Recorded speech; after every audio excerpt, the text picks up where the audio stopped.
All right, here we are, everybody. We are live, and we are back for the Halloween Horror Marathon. We're into the Makai Mura block here, which, if you don't know, Makai Mura is the Japanese name for the Ghosts and Goblins, Ghouls and Ghosts series, and of course, this here series that we have is a bit of an offshoot. It is the Gaiden to the Makai Mura, and we have two wonderful games here in the Gargoyle's Quest portion of the Makai Mura block.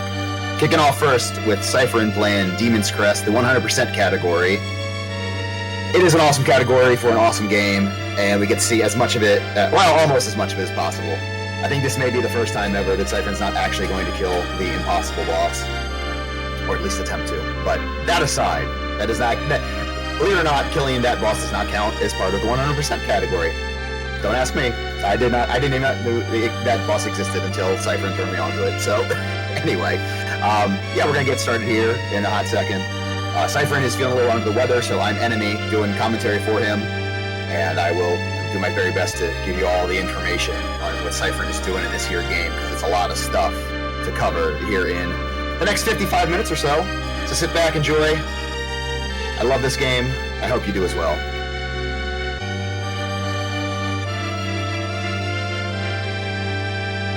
Okay, sure, go ahead, Cypherin. I realize I just talked to someone that the audience can't hear, but that's okay. I don't know if you guys could hear Cypherin. You shouldn't be able to.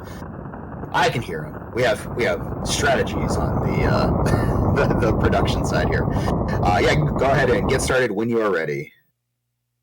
Here we go. All right. Oh, did it cut over to the... It did. Okay, I got fooled by a track screen. There is the timer off and running. Apologies for any delays in the comms. There might be about a 1 second lag between what I see, and what you hear me see. But we'll do our best. I love the intro to this game. It's such a harrowing-looking encounter with this melting dragon, I guess it is. It's just all sinewy and bone. And there's nothing to it whatsoever. In fact, in the Japanese version, you only have to hit the dragon 3 times. In the US version, it doubles the amount of damage you have to do. Can you believe that? Once again, US version harder than the Japanese version. 6 total hits we have to get on this impossible bar. Oh wait, Cypherin killed it while I was talking. Oh, well, great. So I guess that's it. That's it for that one. So Cypherin's gonna go on and do other things now. Maybe kick that door down. You don't see as much of that in real life as you do in video games and movies and stuff. It's pretty cool to see a protagonist kick down. Alright, so, hey, Dragon is back. I wonder how many hits Cypherin's gonna need to kill him this time. Probably more than 3, would you say? No, I'm lying. It's 3 again. That's it. That's all there is to it. To me, that's like the scariest looking boss in the game. And it's the most nothing boss in the game. A strange dichotomy, to be sure. But with that, the game can begin in earnest. Our intro is over, and the game teaches you that headbutt is a feature that exists. Oh, and Cypherin right away again in the 25 piece. He is going to be doing some shopping later on, so it is important to get your economy right. Look at the artwork in this game, that background, just amazing. Stuff you don't appreciate necessarily while you're running yourself, but oh man, okay. So right there, Cypherin gets the first scroll, one of the items that are needed. That's going to, I believe, allow him to use spells, specific items that do specific items. I actually don't know the purpose of the scrolls. I have notes for the main stuff. The sad thing is I nominally run this, but I just get the stuff. So here was our first Hippogriff fight, which we are going to see about 4 of, I think. 4 or 5 throughout the run. Really, Cypherin's just trying to get up and shoot him as quickly as possible. He does have invulnerability frames after each hit, so you gotta be a little careful there. Can't just mash it out, although, I mean, Cypherin's gonna mash it out, try to get as many hits in as possible while the Hippogriff is low. And the Hippogriff is not being cooperative right now, just hanging up high. Cypherin cannot get that high just yet. Oh, and he went back to stone form. There we go. So now Cypherin's waking him back up. That is just awful luck for Cypherin. That is just completely unfair right now. We're trying to do a marathon, show off some fun games here for this Halloween-themed marathon, and this Hippogriff's trying to make it all about himself. That's just rude. That's all that is. But now, Cypherin has won, breaks the statue open, and we'll get a health upgrade. So we're going to collect all the health upgrades, all of the scrolls, all of the, or vellum, I guess they're called, all of the items, all of the modifier items for Firebrand, and all of the I always forget the name of them, the flasks. They're not called flasks, but we'll come to that name later. And that's going to allow him to store potions that he'll use later on.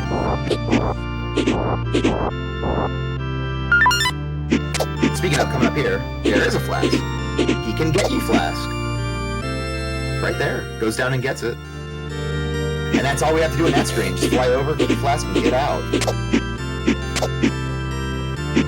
Now we start to see a little bit more of the vertical climbing. Unlike Gargoyle's Quest and Gargoyle's Quest 2, you start straight away in Demon's Crest with infinite wing ability. You can fly forever if you want to. However, we cannot currently fly in a vertical direction. That is not possible right now. Later on, we may be able to change that, but right now, the Cypherin has to manipulate those platforms in just the right way to get up. If he's able to do that, now that's going to lead us to our first encounter with an enemy called Arma. He is kind of our rival here, trying to stop us from progressing. We're going to see him and his bag of tricks progress throughout the game. First fight's not too bad. As you'll see, it's very similar to Hippogriff, but there's one main difference. He'll be swooping down at different cadences. Swoop real low, can do a little swoop like that, stay high, and also shoot at you. Whereas Hippogriff is just dropping feathers at you from time to time. What do we have here?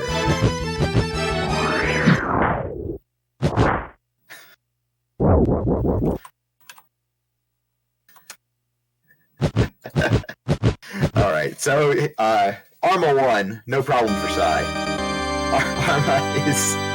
Arma is cooperating where Hippogriff did not, and that jewel that Cypherin just picked up is another thing that he must acquire for this 100% run as he goes to the Pink Town. Where later he will do some shopping, not just yet though. But that is the ground gargoyle, which immediately Cypherin's going to switch to because he can dash along the ground here. That's going to allow his traversal speed to increase significantly. Just get through this initial screen, this little this hub to the stage. And down here, you'll see underneath of Cypherin's feet, there is water. He doesn't want to go into the water yet. He will take damage if that's the case right now. There is a water form tidal that will allow him to get into the water unscathed, although he's not even going to use that for this stage. He will use it at some point, but not just yet, not in this stage. Right now, Cypherin is just trying to make his way through and fight the next boss. I believe we are one pickup in this section. Not in this particular screen, but in this little stretch of the game right now. Ooh, that eye flapper not cooperating. Come down at just that bad angle. So you'll see that the ground gargoyle can shoot. If you're in the air, it will shoot straight ahead and will do 1 damage. But if you are standing stationary, then you will shoot in an angled downward direction, a little arcing angle down. And that will do 2 damage. Obviously, 2 damage is more than 1. That's a little math lesson for everyone today. But that's really beneficial because you can kill things faster. And when you kill things faster, the game goes faster, which is really nice for a speedrun. In fact, there's nothing to pick up in this section. We're just traveling over to this fight with Nunu, the eyeball demon. So everyone's got to be a little bit careful here, just not to make any slip-ups. He's going to get the full health refill here. And wait, because you don't want to get down too much into Nunu. As if to taunt me right now, he is doing exactly that, just to show me how easy it is to get out. What you can't do in this situation is mash your way out. It can become very sticky very quickly. You can end up a little bit lower into the jello that you'd like to do. So we're going to see if these eyeballs cooperate. So I'm having to jump up for that eyeball. Not that big of a deal, as long as they're at a position where you can shoot them. Doesn't matter too much if you have to do 2 shots or 3 shots, but they do take a max of 3 shots. So that one's just outside of Cypherin's range, comes in close now, it's taking 2 hits. 1 jump right there, 3rd hit to put it down. There's a little health drop, you always like to see that in a boss fight. I believe, as I think of it now, I never thought about this before, but I believe this is the only boss fight in the game that actually drops health. during it. Don't take that stuff for granted, folks. Gotta appreciate a game that will give you health during a boss fight. Alright, so now the giant eyeball will pop out of this jello here. Cypherin just got to DPS it down. Not a big deal. Just hope it doesn't sit on top of Cypherin. It did not. It actually stayed nice and close. Hit him a little bit, but stayed close enough where Cypherin could do those drop shots on it and not have to sweat that fight at all. So Cypherin's going to now get into the jello and go all the way down. And as a result, gets the item straight away, which I believe are the tornado platform. Oh, no, the tornado platform's coming up next. He's got a different thing from this one. We'll figure it out here shortly. Okay. Oh, he's got the breaker shot. That's what he has. So he breaks blocks and also take armor off of enemies. That's the item that he just got.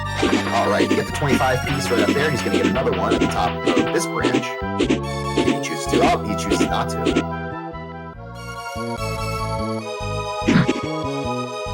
You may have noticed that Cypherin walked past one of the flasks there. Walked back. I don't know if he was thinking better of letting it go, but he will have an opportunity to get it again. He will return to this stage later on as part of making it up for the 100% route. So it's not the end of the world. If he did not want to get it, he will just make a mental note that needs to go and secure that. Otherwise, we won't see the true boss of it. I love this effect coming up here, the fire effect on this forest area. So the flame board there sets these trees ablaze.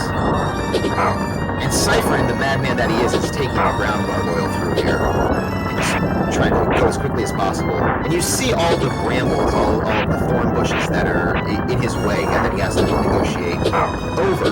Meanwhile, these worm aliens, or worm aliens, not aliens, these worm demons are popping up. You have the fire above you and also fire dropping down from above as you're making your way through. Very difficult. So right now it looks like he's maybe saying, you know what, ground gargoyle's not paying off. I gotta live to get to this end section of this stage. And he's going to check. And he does. Okay, so a little quick switch over, discretion being the better part of valor, he is able to get to where he needs to get to. Once he enters this door, that's a checkpoint for himself. And he's going to get the skull. And the skull allows you to have multiple shots on the screen. It's like, I think it's extra damage. The skull is a power-up for, as we will see many of for Firebrand.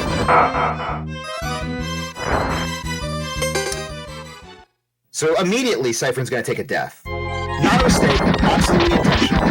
Getting down low on health is somewhat beneficial. A little scary for a moment, but now he's okay, because Cypherin is going to make his way now back over to the left. And you'll see that above him now, the trees are no longer on fire. They're gone, they've burned away, and that's going to allow Cypherin to acquire that health pickup that you just saw right there. Fly his way on back and do the encounter with Firelord in earnest.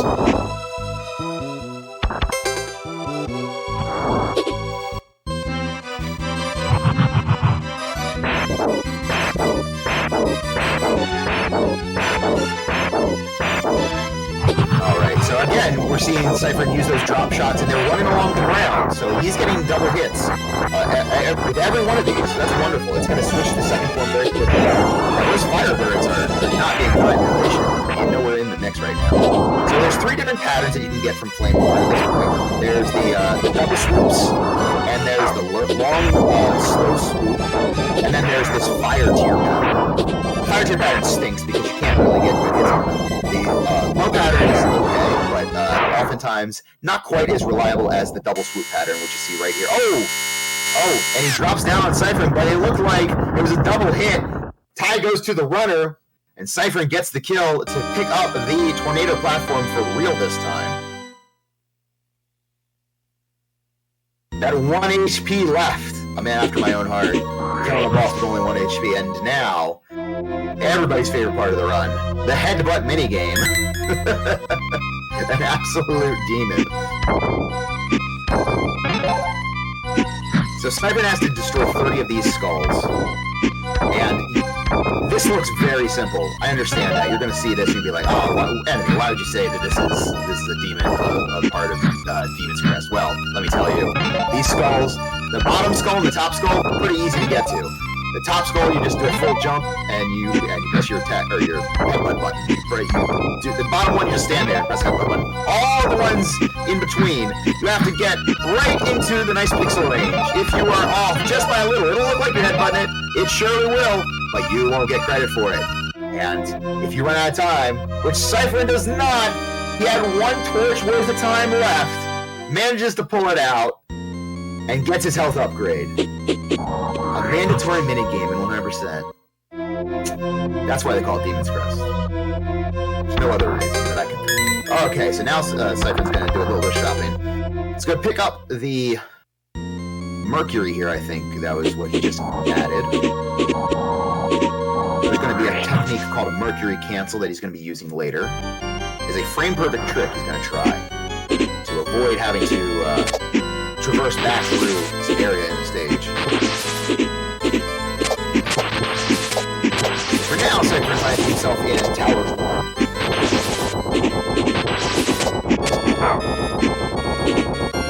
And yet, throughout the game, we cannot travel vertically out on the wind. There's still not a technique that Firebrand suggests, but that's coming up very quickly.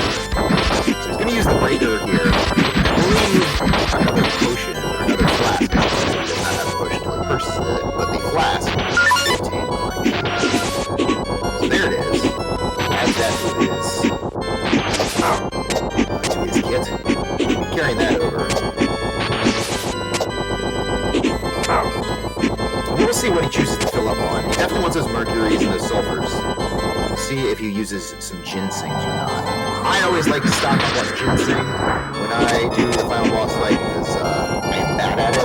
Ginseng will give you a full health rebuild. Cypherin is pretty darn good though, so we'll see how he chooses to go. Ginsengs are, however, very expensive. Sam is pretty low. He's money in this.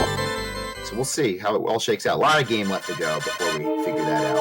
So Cypherin dropping down here is going to take him to the Hippogriff number 2 fight. Once again, we wake it up. A little headbutt. Now, this technique that Cypherin is using is very dependent on the game being cooperative. He's able to jump up there to a certain degree and get some hits in. But again, you really want those drop shots, those double hits. And so far, we're getting a couple of them in. Oh, okay. Yeah, right on. The Hippogriff being cool, and yeah, I would say that was a pretty solid fight. Went up a little bit, but for the most part, Cypherin was able to get a couple 2 and 3 shots in for each cycle and make pretty quick work. So this is just going to be a health refill here. This is not something that Cypherin needs to get in order to complete the game at 100%, but his health is about halfway, so why wouldn't you get it? And you'll notice he switched over to the tornado platforms.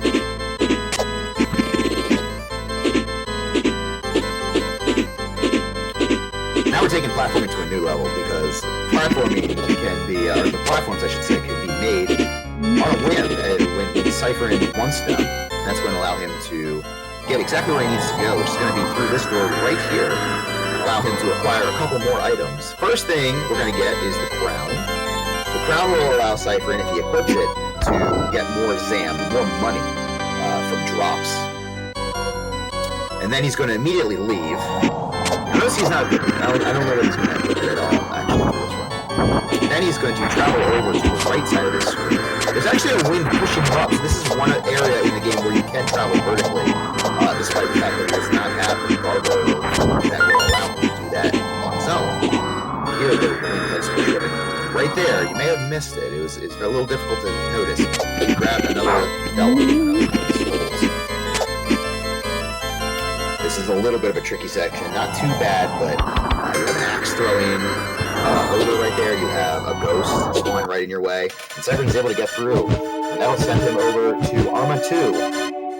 My least favorite Arma fight in the game. Because you're in a position where you're either putting yourself with a weaker attack, like you're choosing Grand Gargoyle, or you're putting yourself in a much more difficult response to the movement of the Arma. because Arma can fly up, Arma can swoop down, Arma can move pretty easily. You're stuck on the ground in the gargoyle form, as the name implies. You can get those double hits in, but Arma likes to stay up high most of the time. You can do a little bit to ground him at certain times, depending on the way he swoops down. You kind of go into a pattern, not quite a pattern I would say, but a position where you can continue to hit him 3 and 4 times in a row and knock him down lower and lower each time. Here, Cypherin barely jumps over. That was wonderful. Just perfectly timed. And okay, low swoop there. Gets a shot in. It wasn't the low shot, but Cypherin's taking a look at his health is looking really strong right here. There's a low shot. He's gonna try knocking that down, but he says no.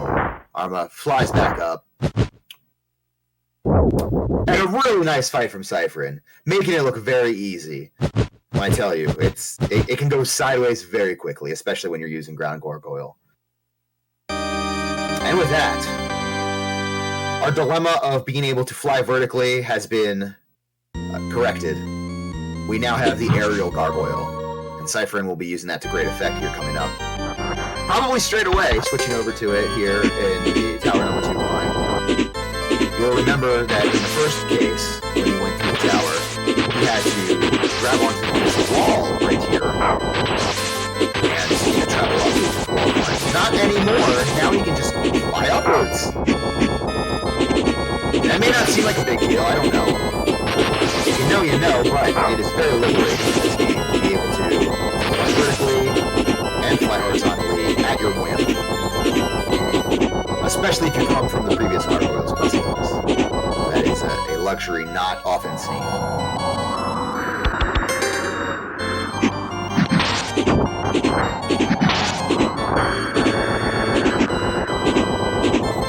And you see, by using this breaker form, that Cypherin is able to destroy the armor for the first group of enemies.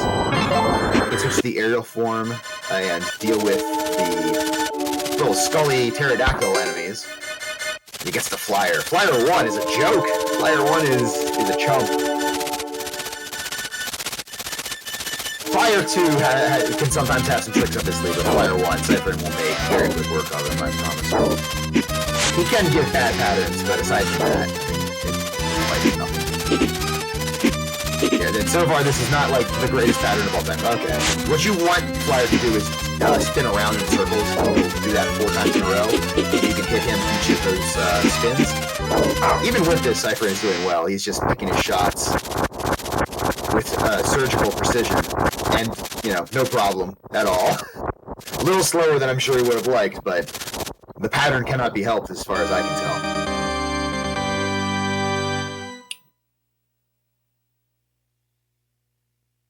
And a new form is acquired. So Cypherin is just bebopping his way through the game right now. He's making quick work of the bosses. He'll be going on to the Ice Zone now. And Cypherin, being the good and honorable man that he is going the difficult route. I'll give you 2 options. First, we have some acquisition work to do. Another flask has been acquired right at the start. That's going to fly straight up. But in that aerial form to use. Then he's going to take the low path and fight Greywon first. Greywon is a very difficult boss, especially when you do not have legendary form, which Cypherin does not currently possess. He will get it, but not until after this fight. So Cypherin instead is going to switch over, I believe, to the form that he just acquired to deal with this boss. But first, a little bit more to travel. And also, an item acquisition is coming up. I think we have a health upgrade to get before Cypherin ends up into the boss fight.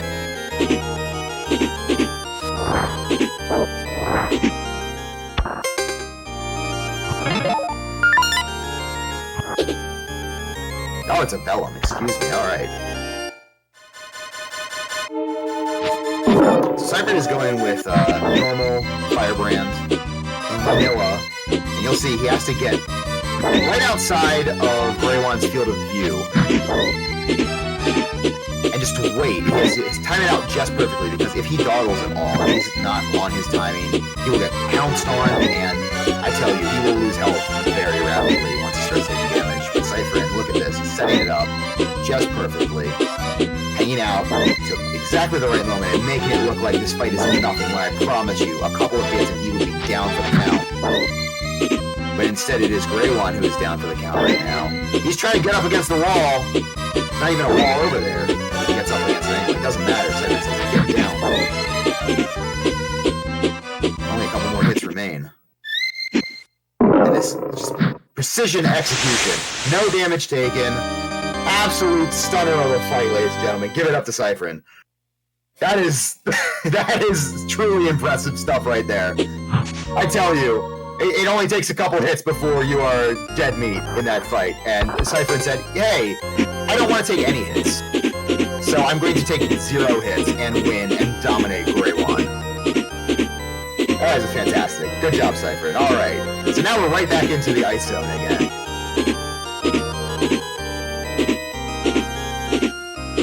And he will actually be able to put the form that he just acquired to use. It is an upgraded attack, certainly.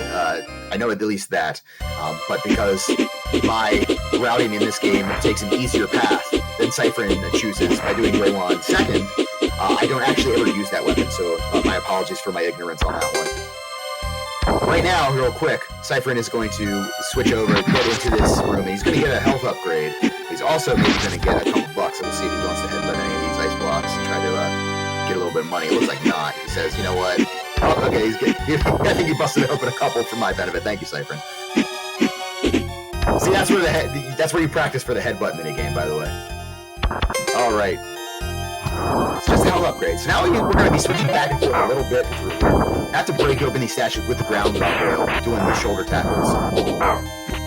And then, once he gets to the position he's comfortable with, he might just go through ground the whole way, in fact, which is truly impressive because this is not a kind area to the ground gargoyle. As you see, there's glass shards down there, or whatever they are, spiky spikes anyway. And you see, he switches over to the aerial form. Prudent decision. And that's going to take him to Flyer 2.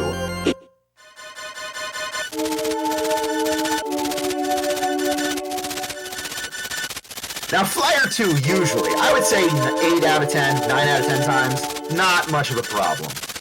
But that 10th time, he just does not cooperate, does not give you a good pattern, and can deal some damage pretty quickly. Alright, it looks like right now, the pattern is not there. Oh, there's the spinning pattern. 1, 2, 3, 4 spins. Cypherin has put in a lot of damage. Now, you just notice his life getting a little touchy, getting a little lower than he'd like. As long as Flyer keeps spinning around, right round, baby, right round, like a record, then nothing will be at stake here. Yeah, and just like that, yeah, it gives great patterns there. Couple points of damage for the effort, but no big deal. And Flyer 2 goes down smooth.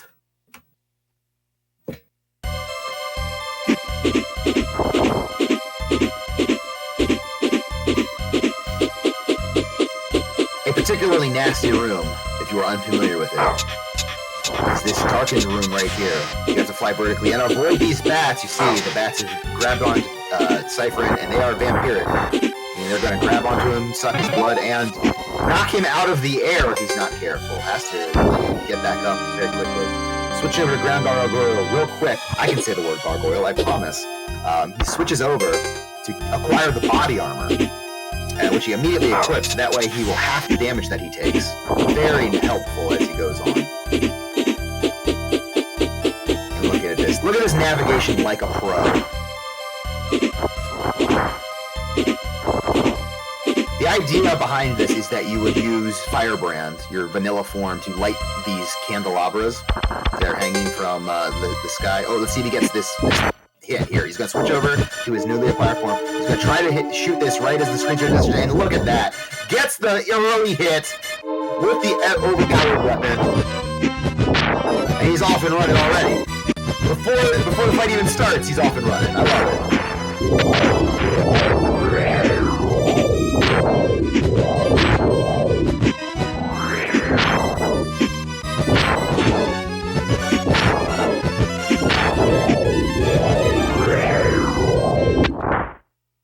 Very simple strategy for this fight is to use aerial, but it's much slower because aerial form is not nearly as powerful as the weapon that Cypherin is using.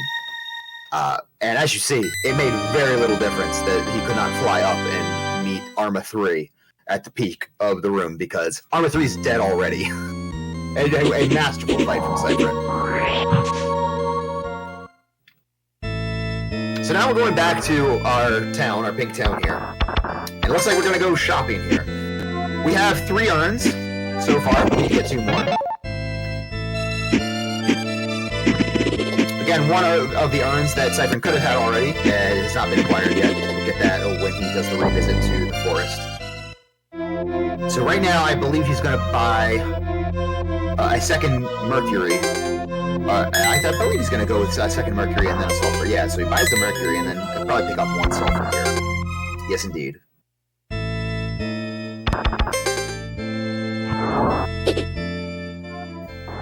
We discussed earlier the idea of going down into the water and taking damage without the title form. Well, that's the point of the game that we have reached right now. Cypherin is going to be doing that to acquire all the items that he's 100% covered. First things first, he's going to travel over this water. You see he can jump out and avoid taking damage. Not worried too much about that. He does have the body armor, so he can get this blast without too much concern. The real annoyance here is that the knockback every 2 seconds, I think, when you take damage from being in the water. That definitely slows you down. That can be really tedious. Cypherin manages to get through there. And there are, I believe, 2 more items that can make in the water. So it looks like he's going to drop down here and go get that. Oh, he grabbed onto the wall there. Okay, so he's switching to legendary form, so he has more hit points to work with, because legendary form cuts the amount of damage he takes even further beyond the armor, and they do stack together. So now he's really at very little risk of dying going out of here. His health has gotten a little bit lower than I'm sure he would like right now, but he's okay. He gets through. And now, instead of breaking open that cauldron right there, he's going to come out over to the right side. We have another item we have to acquire yet again. I'm saying that a lot in this run, but it is 100%, so a lot of item acquisition in the 4. And by getting that health upgrade, he fills his health fully and is at very little risk now, especially going into this boss. With legendary form, with body armor, really nothing is standing in the way of Cypherin now until the end of the game. But the enemy that is going to attempt to stand in his way, while Cypherin switches over to the hand, I believe the hand actually gives you multiple shots on screen at once. Nice shots on screen at once.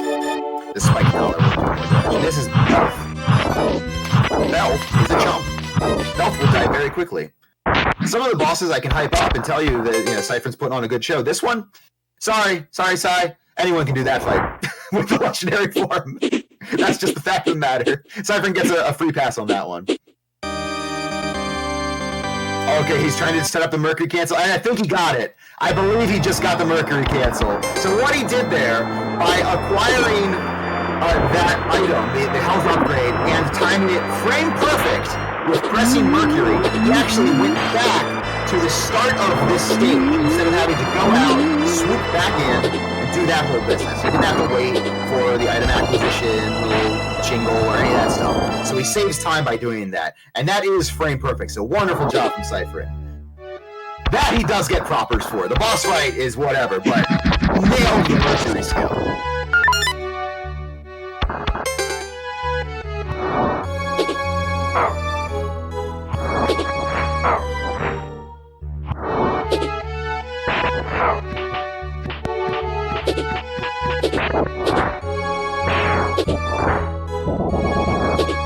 It's funny, I see the question about how did he get legendary form so early. To me, he's actually getting it late, because I get it slightly before that, so I'm not sure from like I said, the other viewpoints of this game when you're intended to get legendary form, but I mean, you got it when it makes sense to get it. I would tell you that. So now he's used Sulfur to get out of the stage, and that's going to take him right back out to the overworld now. He's going to go, I believe, and okay, he's going back to the starting area, the Coliseum. There's a couple more items to get, and he would normally like to sulfur out, but he does not have sulfur right now, so that's the only problem here, because he does not have that extra flask to use a sulfur. So we're going to see what he wants to do here. Has a couple options available to him.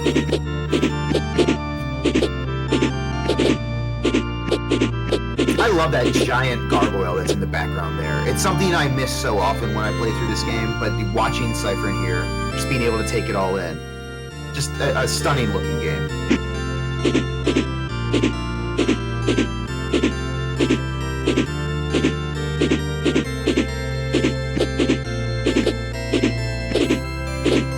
Once again, the freedom of the aerial form on display.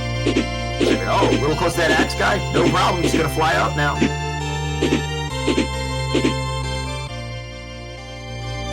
And here again, it's gonna be put to exceptionally good use. Instead of having to climb up these platforms, he's gonna fly straight up to this wall, this conspicuous wall. It looks like maybe we can break it open. Well, indeed we can, using the breaker form. Get that health refill. No sulfur to get out immediately. So switch to aerial form, and I think he's just going to go to the end of the stage. Leave that way.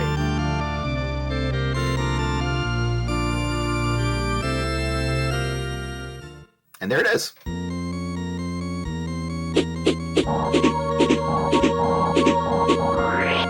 So now he's going to go to the water stage. And we have 2 entries to the water temple. This water temple is somewhat better than some other water temples that you may be familiar with. So at first, as you might imagine, since water kills us, even though you've seen Cypherin negotiate water without much of a concern for his health, in this case, we don't want to do the completely submerged section of the water stage without the tidal form. So Cypherin's going to go acquire that. To do so, he's going to use this ground form for a bit here.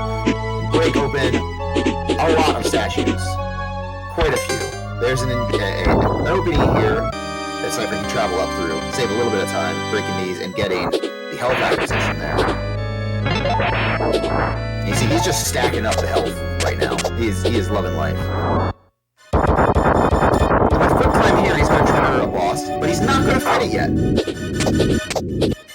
He's going to sneak on past it and climb right up where that boss fell from. Sneaky business. Hiding stuff up there from the video game. One more statue to break, another health upgrade, and a couple more Zam for his troubles. So now that he's dropped down, he can break back through these last couple of statues. And then he'll switch to legendary form and just lay waste to the boss. I forget the name of the boss in earnest. The actual name of the boss that I go with is Pizza the Hut, because it looks like Pizza the Hut.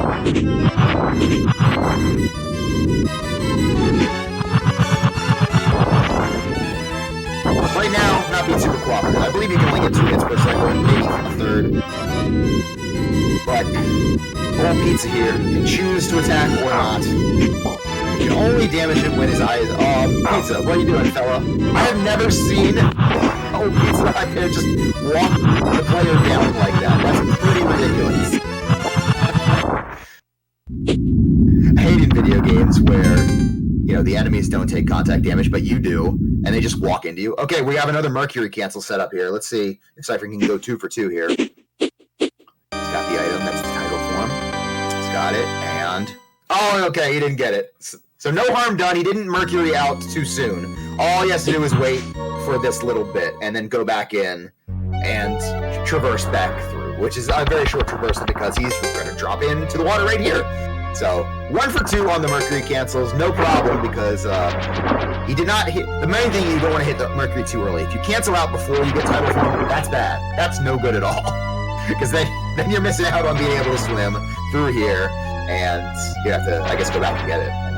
I imagine it doesn't come to you any other way, so that would be a lot of time loss, as it was with Cypherin. Very minor time loss, so no big deal. We don't have a lot of use for the title form in the run, as you saw Cypherin going into the water without it earlier, but we are going to use it heavily in this stage, and a little bit beyond this stage. So first things first, we're going to get yet another health upgrade. They're everywhere, folks.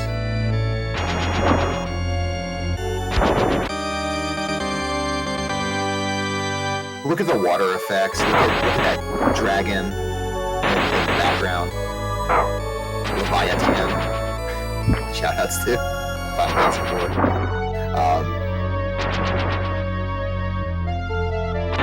Yeah, this game really is beautiful. All the trees that you miss when you're just staring at the forest with the speedrun.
So now we're up to our fight with Rgltv here. This mollusky boss. This ugly costume. Cypherin is actually switching over to body armor here. Weird decision with his health being a little bit low. And you'll notice he's staying in title game. You may say to yourself, well, that's fairly obvious. He's underwater. However, typically, if his health would be a little bit higher than this, I think he would make this switch as well. He would switch over to legendary form, so he could do significantly more damage on each of these attacks than the title form can. That would speed things up, as you can imagine. But if he were to die, oh, he's going to switch over to it right here. So we'll see how this works. Rgltv needs to cooperate a little bit, not doing too much sucking in. He's not being very kind to Cypherin. Rgltv can both suck and blow. Apparently, we're making a lot of Spaceballs references in this commentary. Okay, we're starting to see the color change.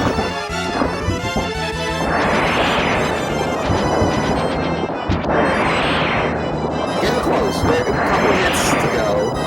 Cypherin should be able to tough this one out. And there it is. Okay, very good. Got a little dicey there. His health that he brought into the fight was a little bit lower than he would have liked. And by itself, Rgltv doing a little bit more sucking, a little bit less blowing. But now all he's doing is dying, and Cypherin is picking up that health upgrade. And that's all she wrote. So now Cypherin's going to go back to the forest. And now remember, he has to get the flask. He has to get E-Flask once again. That will be the last flask he needs to acquire. He has his aerial form on, so I mean, he's good to go. Just needs to make sure he doesn't go into the door before getting that flask.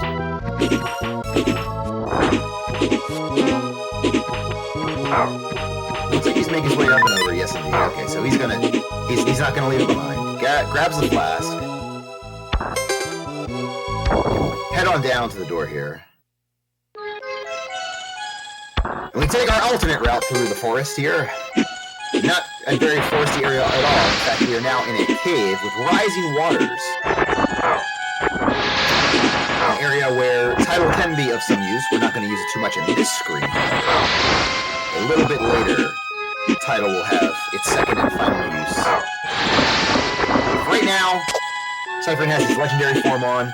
He's going to be trying to travel upwards. Which now will let him switch to the world. And back to legendary so we can get the last battle that he needs.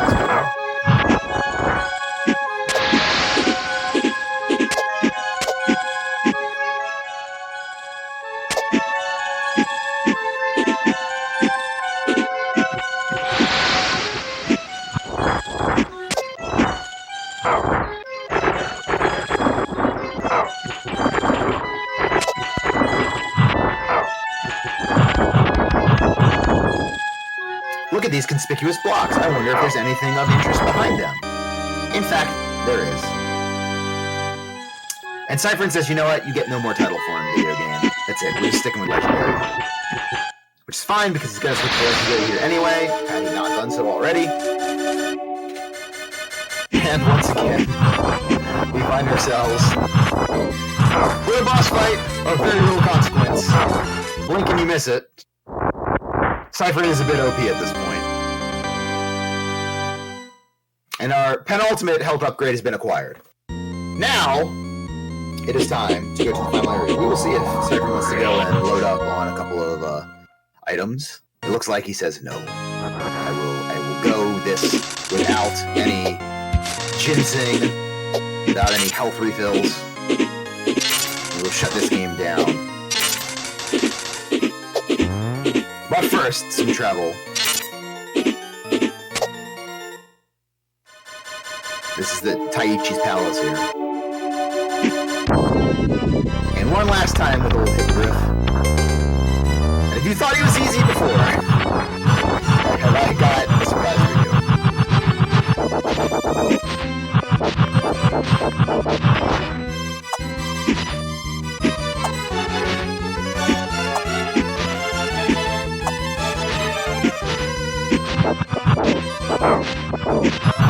I know, I'll shed my wings at him.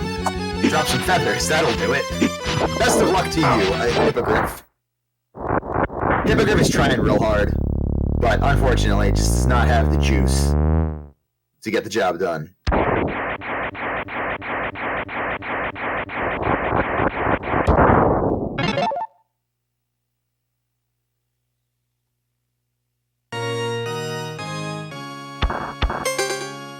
Another sneaky pickup is to be acquired in this screen here. So you see we have this vertical shaft that we have to climb up. We're going up a bell tower here. Watch out for the axe guys, they are nasty customers.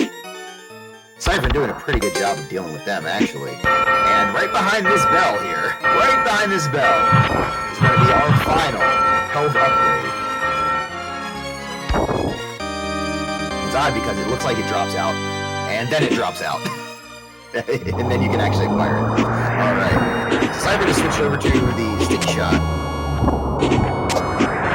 I've recently discovered I prefer the aerial form here, but I believe the sticky shot is the prescribed method to get up these spiky towers. It's an item that is found throughout the Gargoyle Quest series. It's the one time in the run that we use it, I just feel like a little bit cumbersome. The wind blood. There's also a nasty tailwind for Cypherin right now. It's sending him forward quicker than he otherwise could go. Forward if he's going to the right. Slows him down if he's going to the left. So we got the spike necklace there, the Fang. That's going to allow him to do more damage with his attacks. Shame that it comes so late in the run. But he can at least use it for these final few bosses. Ooh. I don't know if you all are seeing that, what I just saw. I think someone just hit Cypherin's string with an EMP. If y'all didn't see it, then I'm a crazy person. That's okay.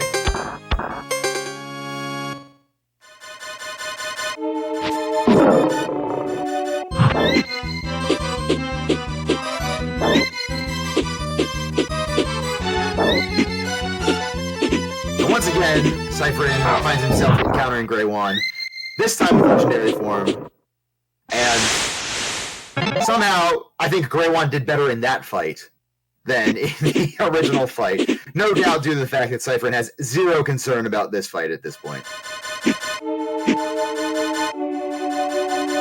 And this is going to kick off our final boss rush section of the game.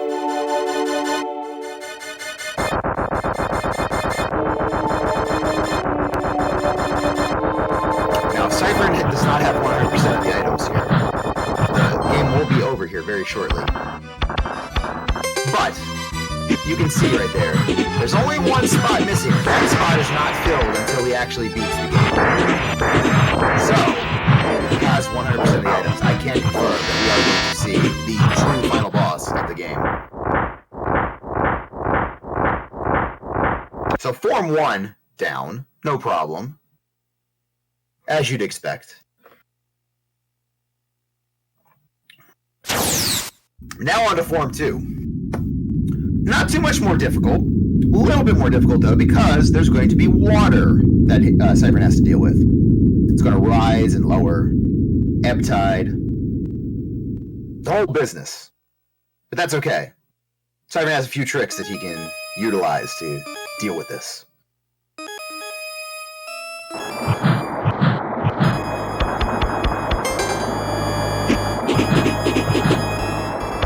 Immediately he's going to switch over to aerial and just get up high. See if he can recover from these hits pretty quickly. Jump right up out of the water, so that's nice. Water can be beneficial in that. Kind of sets the water line as you jump. Gets good hits in. Oh, it looks like he's just a little bit underneath the hitbox for the boss. Aerial's back up, switching over to legendary and back to the attack. That's an anti-gravity ball. I guess it's a super gravity ball, actually. It's a little black hole type effect. Pulls in closer, but it doesn't matter because Form 2 defeated. And now the final fight begins. Lowercase F's on both of those. And the true last boss of the game will take on Cypherin. And we'll see what happens. Cypherin has no health refills. His health bar is a little bit less than half full. Or half empty, depending on your worldview.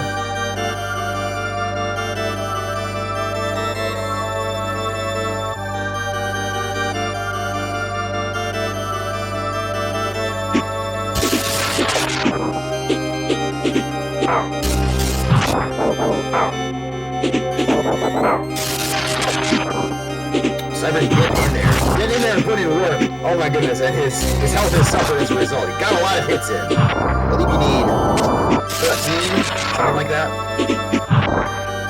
This boss throws a ton of stuff at you. He has a laser that he shoots from up high that tracks to your most recent location. It has these little balls that it shoots at you that will meander around and get in your way. It also has a giant laser that will utterly destroy you. Not to mention you have to navigate back up into the attack zone, which is the face of the enemy, by hanging onto these platforms, which A, can be destroyed by the boss, B, can put you in harm's way more, and C, kind of spawn at random different positions. Okay, so there's a death from Cypherin. That's one. He's going to go after it again, though. Now he will have full health. He gave it the old college try that first time, but was a little bit underpowered with his health bar, so, you know, stuff happens. See rides along the lava chants in chat. It wouldn't be an RGL stream or an RGL marathon without shoutouts to lava.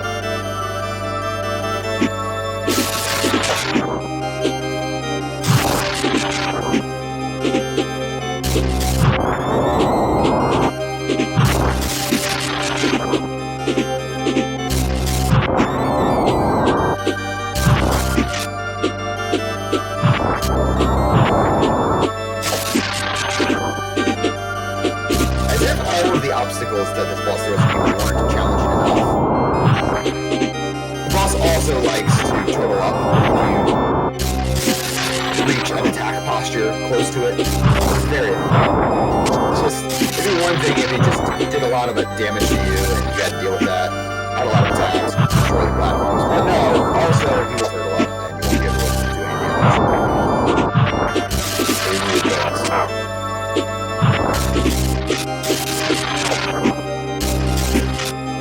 Not as bad as the optional boss, but definitely.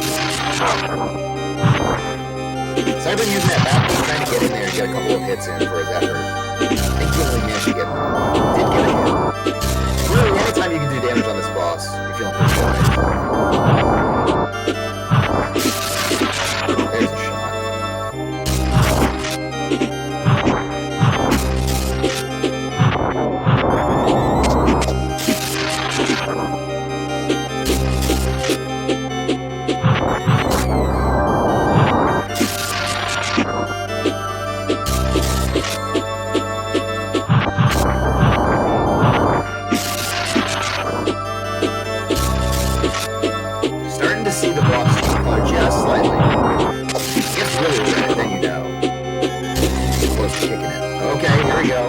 That'll make it up. Alright, I think there's one more hit left, mate. Yes, there was. Cypherin said, you know what? I'm good. Let's end this. And he does. With an impressive time of 53 minutes and 12 seconds, Cypherin takes down the final form of the true boss. 100% goal is achieved, and Demon's Crest is defeated. GG to Cypherin. Throw him up in chat. Give him some love. He's not feeling that well, but I know your love will help him feel just a little bit better. An awesome display. Cypherin, congratulations.